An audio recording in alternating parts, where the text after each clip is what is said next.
Hello friends स्वागतम जनालो आपनार मरমৰ YouTube channel education English লৈ আজি ম্যাথছৰ এটা মক টেষ্ট লৈছো ডিএসএছৰ সিলেবাস অনুযায়ী তো ম্যাথছৰ ভিডিঅ'বিলাক চাব যেহেতু কোশ্চেনবিলাক ইংলিশ মিডিয়ামতে আহে সেই কাৰণে মই ইংলিশ মিডিয়ামতে ৰাখো কোশ্চেনবিলাক আসামিজ টাৰ্মটো মই কৈ দিম যেহেতু লিখা নাই ফটোত লিখিলে অলপ জায়গা পাম মই এই কাৰণে মই নিলিখো তো কোশ্চেনবিলাক মই কৈ দিম और ভিডিওবিলাক যদি চাই ভাল লাগে ভিডিওবিলাক লাইক কৰিব শেয়াৰ কৰিব কমেন্ট কৰিব আৰু চেনেলটো সাবস্ক্ৰাইব কৰি বেল আইকনটো অন কৰি ৰাখিব তো দেখা আজি এক নম্বৰ কোশ্চেনটো কি দি আছে চোৱা এক নম্বৰ কোশ্চেনটো কি দি আছে LCM of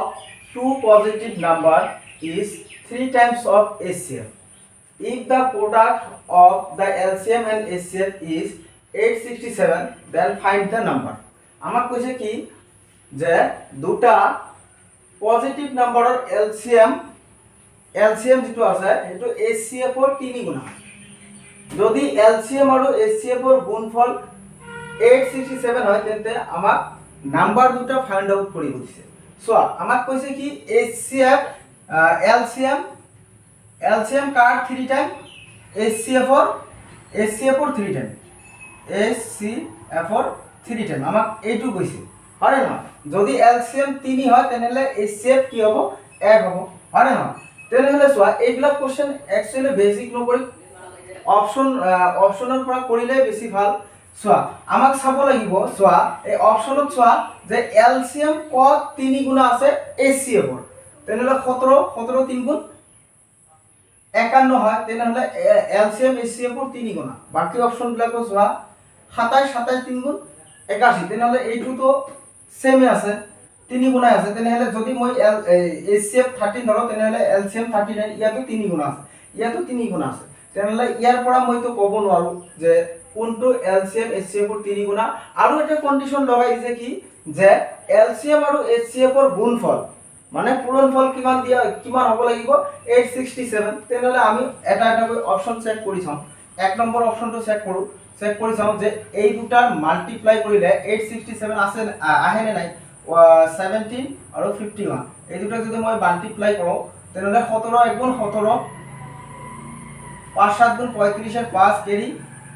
3 5 1 গুণ 5 5 3 8 তেনেহলে 7 6 8 তেনেহলে 867 আহিছে তেনেহলে সোয়া LCM আৰু HCF ৰ তো 3 গুণ হৈছে কি হৈছে LCM HCF ৰ 3 গুণ হৈছে লগতে এই দুটাৰ মাল্টিপ্লাই কৰিলে এইটোৱে আহে আৰু এই দুটা যদি মই মাল্টিপ্লাই কৰো এই বাকি অপশন কেইটা এটা তো 867 নাহিব তেনেহলে অপশন নম্বৰ এ টো আমাৰ শুদ্ধ আনসাৰ হ'ব দুই নম্বৰ কোশ্চেনটো চোৱা দুই নম্বৰ কোশ্চেনটো কি দি আছে দুই নম্বৰ কোশ্চেনটো দি আছে find the value of x square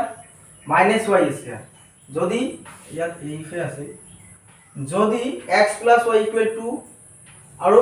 এক নম্বৰ দি আছে x y 2 দুই নম্বৰ দি আছে x y 2 তো আমাৰ কি কৈছে এই সমীকৰণ দুটা দি আছে এই সমীকৰণ আমাক কৈছে এই x স্কয়াৰ আৰু y স্কয়াৰৰ মান ওলাবলৈ হলে আমাৰ দুটা সমীকৰণৰ দৰকাৰ হ'ব না এটা সমীকৰণে যথেষ্ট বা সাফিসিয়েন্ট বা দুটা অনলি দুই নম্বৰ সমীকৰণটো সাফিসিয়েন্ট বা এটাৰো দৰকাৰ কি কৈছে বা এটাৰো দৰকাৰ নাই বা দুটাৰে দৰকাৰ আছে সো আমি যদি x স্কয়াৰ y স্কয়াৰেৰ মান উলাম তো না তেনেহলে আমাক কি কৰিব লাগিব এই দুটা মাল্টিপ্লাই কৰি দিব লাগিব কিয়নো এই দুটা যদি মই মাল্টিপ্লাই কৰি দিও so x y x y equal কি হয় এই দুটা মাল্টিপ্লাই কৰি দিব লাগিব 6 2 12 হ'ব সো এই দুটা যদি মই মাল্টিপ্লাই কৰি দিও আমি এটা ফর্মুলা পাইছিলো না ক্লাস 9 তে পাইছো যে x square y square equal আমি কি লিখিব পাৰো যে x y x y বা a স্কয়াৰ b স্কয়াৰ সমান সমান আমি কি লিখিব পাৰো a b a b তেনে হলে সোয়া আমি যদি এইখিনি সমান সমান এইখিনি লিখিব পাৰো তেনে হলে সোয়া এইখিনি আমি মই সমীকৰণ এইটো লৈছো তেনে হলে আমাৰ দুটা সমীকৰণৰ দৰকাৰ আছে x স্কয়াৰ y স্কয়াৰেৰ মান পাবলৈ তেনে হলে আমাৰ অপশন কোনটো হ'ব এক নম্বৰটো লাগিব দুই নম্বৰটো লাগিব তেনে হলে অপশন 4 নম্বৰটো একেবাৰে শুদ্ধ আনসাৰ হ'ব 1 and 2 কি হৈছে সাফিসিয়েন্ট বুলি কৈছে যে 1 এৰো দৰকাৰ আছে 2 এৰো দৰকাৰ আছে তেনেহলেহে আমি x² - y² ৰ মান পাম ইজি কোশ্চেন এইবিলাক আৰু এইবিলাক কোশ্চেন বহুত দেখা দিয়ে আজিকালিৰ এক্সামত বহুত দেখা দিয়ে এনেকুৱা কোশ্চেন নম্বৰ কোশ্চেনটো 3 নম্বৰ কোশ্চেনটো কি দিয়া আছে যে the amount of Santosh is 4 times that of Ravi. Ravi's amount is 16 times that of Amir. What is the ratio of Amir and Santosh? আমাক কৈছে কি যে সন্তোষৰ এমাউন্ট ৰবিৰ এমাউন্টৰ কেই গুণা 4 গুণা আৰু ৰবিৰ amount and Robi's amount is 16 times that of Amir. যেটো Robi's amount আছে তাৰ এমাউন্টটো তেওঁৰ এমাউন্টটো আমিৰৰ এমাউন্টতকৈ 16 গুণ তেনেহলে আমাক ৰেশিও ওলাব দিছে অনুপাত ওলাব দিছে আমিৰ আৰু সন্তোষৰ সোয়া তেনেহলে তিনিজন মানুহ দিয়া আছে কোন কোন দিয়া আছে সন্তোষ ৰবি এন্ড আমিৰ এই তিনিজন মানুহ আছে সোয়া আমি কাৰটো ধৰিম আমাক কৈছে কি সোয়া যে সন্তোষৰ এমাউন্ট ৰবিৰ এমাউন্টতকৈ কিমান গুণা 4 গুণা আৰু ৰবিৰ যেটো এমাউন্ট আছে আমিৰৰ এমাউন্টতকৈ কিমান গুণা 16 গুণা তেনেহলে আমাৰ কাৰ এমাউন্টটো দিয়া নাই আমিৰৰ এমাউন্টটো দিয়া নাই তেনেহলে আমি আমিৰৰ এমাউন্টটো ধৰি লওঁ যে আমিৰৰ যেটো এমাউন্ট আছে এক ধৰি ললো আমিৰৰ এমাউন্ট যেটো আছে তাতকৈ 16 গুণা কাৰ এমাউন্ট ৰবিৰ এমাউন্ট তেনেহলে 16 গুণা বহাই দিলো এতিয়া চোৱা ৰবিৰ যেটো এমাউন্ট আছে তাৰ এমাউন্টতকৈ সন্তোষৰ এমাউন্ট আকৌ 4 গুণা তেনেহলে ইয়াৰ 4 গুণা তেনেহলে 16 ৰ 4 গুণা কৰিলে কিমান হ'ব 64 হ'ব আমাক কৈছে কি আমিৰ আৰু সন্তোষৰ এমাউন্ট তেনেহলে আমিৰ এইটো সন্তোষ এইটো তেনেহলে 1:64 হ'ব 1:64 কত আছে অপশন নম্বৰ এ নম্বৰটো একেবাৰে শুদ্ধ আনসাৰ হ'ব আকৌ সন্তোষ আৰু এমাউন্টৰ সন্তোষ আৰু আমিৰৰ এমাউন্টটো ওলাই নথব যে আকৌ 3 নম্বৰটো আনসাৰ কৰিব 3 নম্বৰটো নকৰিব আমাক কোশ্চেনটো উল্টা কৈ কৈছে যেনেকৈ কৈছে এনেকৈ কৰিব লাগিব অপশন দুটাই দিয়া আছে তেনেহলে আমাক যেটো কৈছে আমিৰ আৰু সন্তোষৰ এমাউন্ট তেনেহলে আমি আমিৰৰটো আগত লিখিম সন্তোষৰটো পিছত লিখিম তেনেহলে অপশন নম্বৰ এ টো শুদ্ধ আনসাৰ হ'ব এতিয়া চোৱা 4 নম্বৰ কোশ্চেনটো কি দিয়া আছে 4 নম্বৰ কোশ্চেনটো কি দিয়া আছে যে if 3x² + ax - 12 is exactly divisible by x - 8 then the value of a is আমাক কৈছে কি 3x² + ax - 12 যদি x - 8 ৰে সম্পূৰ্ণৰূপে বিভাজ্য হয় তেনেহলে আমাৰ a ৰ মান ওলাব দিছে তেনেহলে a ৰ মান আমাৰ কি হ'ব সোয়া এইবিলাক কোশ্চেন 9 10 ত দিয়াই আছে বহুত ভালকৈ দিয়া আছে সোয়া আমি জানো কি যে যেহেতু যে এই বহুপদটো x - 8 ৰে ডিভিজিবল হয় সম্পূৰ্ণৰূপে বিভাজিত হয় তেনেহলে আমি x - 8 = 0 লিখিব পাৰো তেনেহলে x ৰ মান ইফালে গলে কি হ'ব 8 হ'ব তেনেহলে x ৰ মান এই সমীকৰণটো কি বহাই দিয়া যে x ৰ মান 8 বহাই দিলে হৈ যাব মানটো তেনেহলে কি দি আছে 3x² + ax - 12 = 0 তেনেহলে 3x ৰ মান কিমান আছে 8 8 ৰ স্কয়াৰ কৰিলে 64 plus a into 8 minus 12 equal 0 so এই 3 ৰ লগত 64 মাল্টিপ্লাই কৰিলে কিমান হ'ব তেনেহলে 3 4 গুণ 12 2 3 6 গুণ 18 18 1 কেৰি গৈছিল 19 plus 8a minus 12 so 192 ৰ পৰা যদি মই কিমান বাদ দিও 12 বাদ দিও যে 2 এর পৰা 2 গলে 0 9 এৰ পৰা 1 গলে 8 1 180 হ'ব হয় না নহয় 180 হ'ব 180 যদি হয় তেনেহলে 2 এর পৰা 2 গলে 0 9 এৰ পৰা 1 গলে 8 1 তেনেহলে সোয়া তেনেহলে ইয়াত 8s equal 0 so 180 এটা কাম কৰা এই 8a টো ইফালে ৰাখি লোৱা আৰু 182 ইফালে লৈ যোৱা তেনেহলে কি হ'ব a টো ইফালে ৰাখা a equal 180/8 8 ৰে যদি মই ভাগ কৰি দিও কিমান আহে চোৱা 8 ৰে ভাগ কৰি দিলে দুই বাৰ যাব 8 2 গুণ 16 হল কেৰি কিমান কি বাকি কিমান থাকিল 2 থাকিল 20 হল 8 2 গুণ 16 যেহেতু এই 182 ইফালে প্লাস আছিল ইফালে গলে তো আকৌ মাইনাস হ'ব ন ইয়াত মাইনাস হ'ব চোৱা তেনেহলে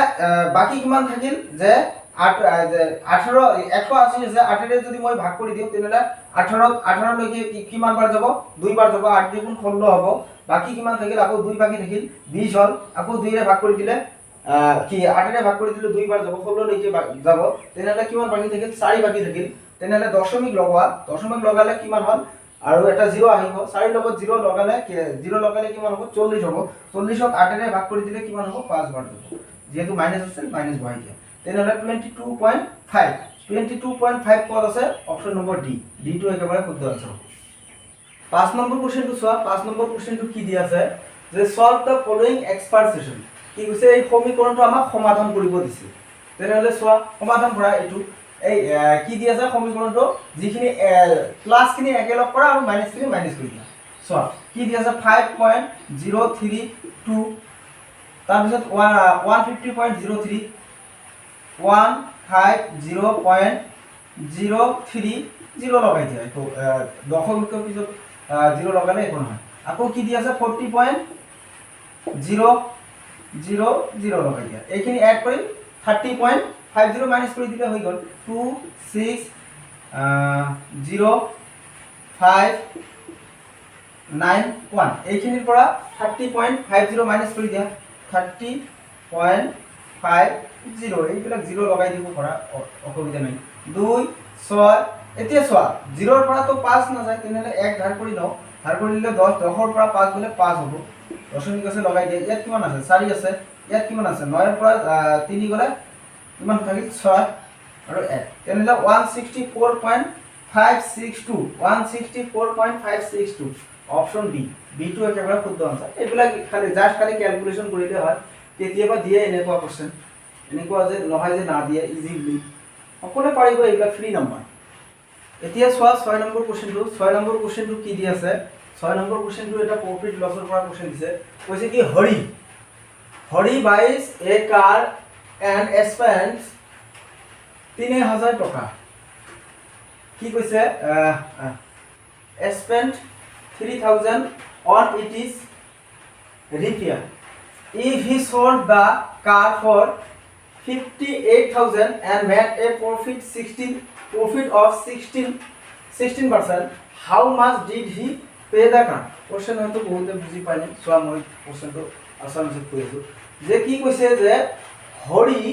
গাড়ী যেতিয়া কিনিছিল কাৰখন যেতিয়া কিনিছিল তেও কিনাৰ পিছত ৰিপেয়াৰ কৰোতে 3000 টকা খৰচা হৈছে হয়নে না যদি তেও গাড়ীখন 58000 টকা বিক্ৰী কৰে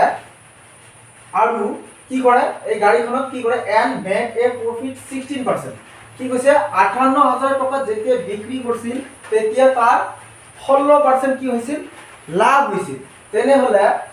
গাড়ীখন কিমান দামত কিনিছিল যেতিয়া কিনিছিল তেতিয়া তেওঁ কিমান পে কৰিছিল গাড়ীখন কিনোতে কিমান টকা দিছিল হেতু আমাক ওলাব দিছে এতিয়া সব গাড়ীটো কিমান গাড়ীখন কিমান দৰ দি কিনিছে আমি নাজানো তেনেহলে আৰু রিপেয়ার গাড়ীখন কিনিছে হয়তো কি পুরানা গাড়ী কিনিছে সেকেন্ড হ্যান্ড তেনেহলে এই গাড়ীখন কিনি আনি আকৌ রিপেয়ার কৰোতে আমাৰ 3000 টকা খৰচা হৈছে হয় না খৰচা হৈছে যদি 3000 টকা খৰচা হৈছে তেনেহলে আমাৰ কি কৰিছে যেতিয়া বিক্ৰী কৰিছে তেওঁ 16% লাভত বিক্ৰী কৰিছে কিমান টকা 58000 টকা হয় না তেনেহলে গাড়ীখন কিমান টকাৰে কিনিছিল এতিয়া চোৱা আমাৰ চোৱা যেতিয়া গাড়ীখন বিক্ৰী কৰিছিল 16% লাভ যেতিয়া হৈছিল তেতিয়া গাড়ীখন 58000 টকাত বিক্ৰী কৰিছিল তাৰ মানে কি আমাক ক'ব বিচাৰিছে যে 116% কাৰ সমান 116% সমান কাৰ সমান বুলি কৈছে 58000 58300 হয় না আমাক যেহেতু গাড়ীখনৰ একচুয়াল কিমান দৰ দি কিনিছিল হেতু আমাক ওলাব দিছে তেনেহলে আমাক কিহৰ মান ওলাব দিছে 100% ৰ মান 100% ৰ মান ওলাব দিছে তেনেহলে মই 100% দিয়ে কি কৰি দিলো মাল্টিপ্লাই কৰি দিলো 116 ৰে ভাগ কৰি দিলো এতিয়া চোৱা 116 ৰে যদি মই ভাগ কৰি দিও এইটো যদি মই ভাগ কৰো তেনেহলে চোৱা 58 দুই গুণ কিমান হয়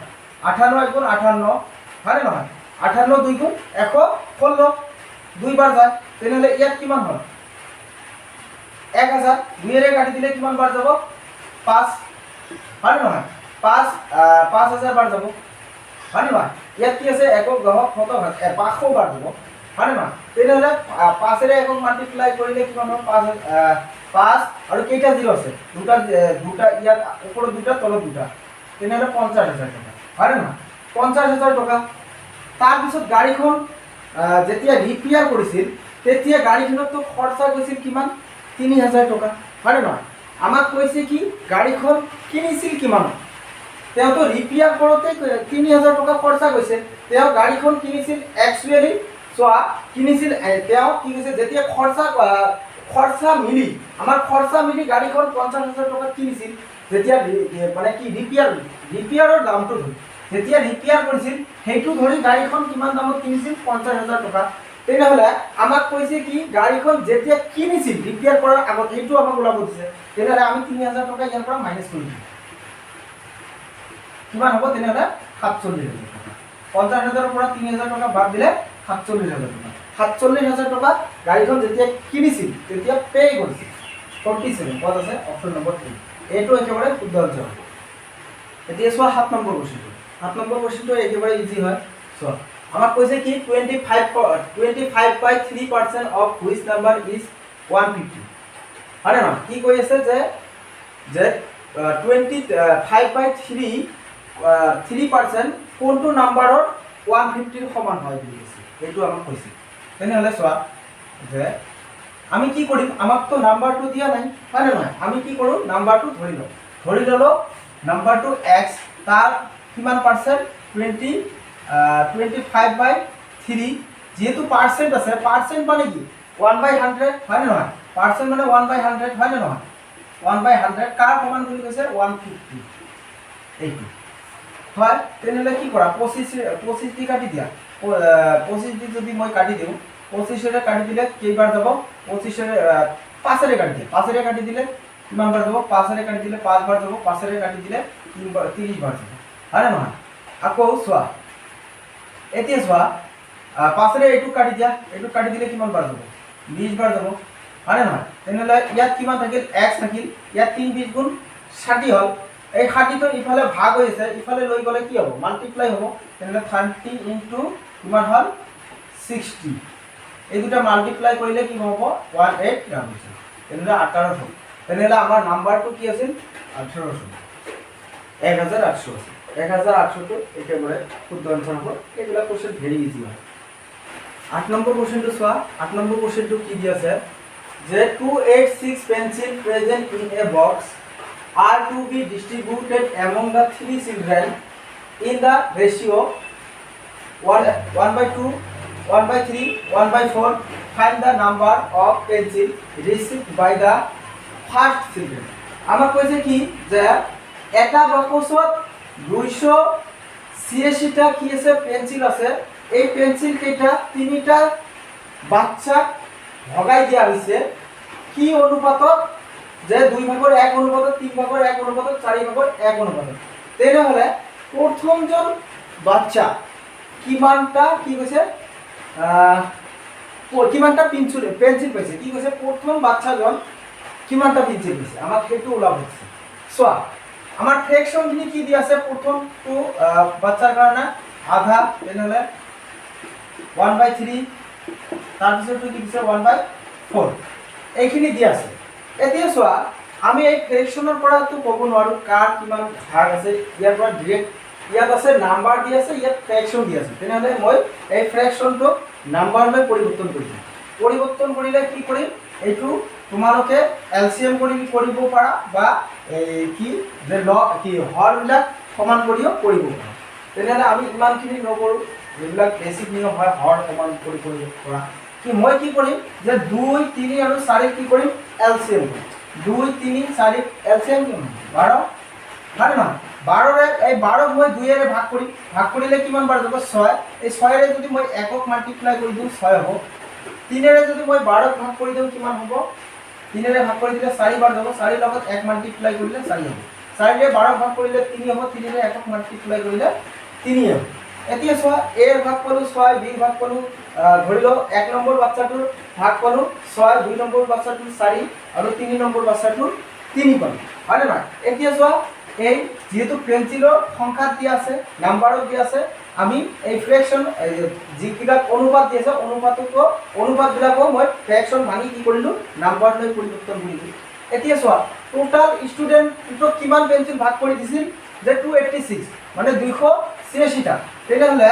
আমি অনুপাতত টোটাল কিমান পালো 6 4 10 3 13 13 তেনেহলে কাৰ সমান 13 কাৰ সমান বুলি কৈছে 286 ৰ সমান। আমাক প্ৰথম বাচ্চাজনে কিমানটা পেন্সিল পাইছে এটো আমাক ওলাব দিছে। প্ৰথম বাচ্চাটো কিমান পাইছে কিমান অনুপাত পাইছে 6 অনুপাত তেনেহলে 6 অনুপাতৰ মান ওলাব দিছে আৰু 13 ৰে ভাগ কৰি দিওঁ তেনেহলে 1 ৰ মান ওলাই যাব। 1 ৰ মান ওলালে তাৰ লগত যদি মই 6 মাল্টিপ্লাই কৰি দিওঁ তেনেহলে 1 নম্বৰ বাচ্চাটো পাই যাব। কিমান পাইছে এটো আমাক ওলাব হেতু আমি পাই যাম। 26 ৰে মাল্টিপ্লাই কাটি দিলে কিমান বাৰ যাব 2 বাৰ যাব। তেনেহলে আকৌ কি হল কি সৰি 13 ৰে ভাগ কৰি দিলে 28 ক ভাগ কৰিলে কিমান বাৰ যাব 2 বাৰ যাব। তেনেহলে আকৌ কিমান বাকি থাকিল 13 2 গুণ 26 হল আকৌ ইয়াত কিমান হল 26 হল 2 বাকি থাকিল 26 হল 13 2 গুণ 26। তেনেহলে 22 ক যদি মই 6 ৰে মাল্টিপ্লাই কৰি দিওঁ 6 2 গুণ 12 2 কেৰি 1 6 2 গুণ 12 1 13 132। তেনেহলে প্ৰথম বাচ্চাজন কিমানটা পেন্সিল পাইছিল তেনেহলে 132 টো একেবাৰে শুদ্ধ আনসাৰ হ'ব। তোমালোকে বাকি তিনিটাৰো তো মই অনুপাত ওলাই দিছো অনুপাত কেইটা মান কেইটা ওলাই বহাই সব কেইটা এড কৰি যাবা 286 হৈ যাব। তেনেহলে অপচন সি টো একেবাৰে শুদ্ধ। এতিয়া চোৱা 9 নম্বৰ কোৱেশ্চনটো চোৱা 9 নম্বৰ কোৱেশ্চনটো কি দিয়া আছে যে এ পাৰসন বট এন আৰ্টিকেল ফৰ কি কৈছে 1525 rupee and sold it at a profit of 12%. What was the selling price of the article? কি কৈছে যে এজন মানুহে যদি 1525 টকাত কি কৰে আৰ্টিকেল এটা বস্তু কিনে আৰু এইটো 12% লাভ ধৰি বিক্ৰী কৰে তেনেহলে বস্তুটোৰ কি কৰে সেলিং প্রাইস মানে বেচা দাম কিমান আছে। সো এইবিলাক কোশ্চেন ইজি হয় প্রফিট এন্ড লসৰ। সলিউশন কি দি আছে যে আমাক কি কৈছে যে এটা বস্তুটোৰ কিনা দাম কিমান যিকোনো এটা বস্তুৰ কিনা দাম কিমান থাকে 100%। এইটো 100% ৰ মান কিমান দি আছে কি কৈছে এই পারসন বট মানে মানুহজন কিনিছিল কিমান টকা 1525 টকা। তেনেহলে মই ধৰি ললো বস্তুটোৰ কিনা দাম আছিল কিমান টকা 100 টকা কিমান টকা 100 টকা হয় না বা 100% ধৰিব পৰা যে আমাক কি দি আছে 100% ৰ মান কিমান দি আছে 100% ৰ মান যেহেতু প্ৰফিট এন্ড লস হয় না তেনেহলে মই পাৰ্সেন্টেজ ছোট কৰিব পাৰো যে 100% ৰ মান কিমান দি আছে যে 1525 হয় না নহয়।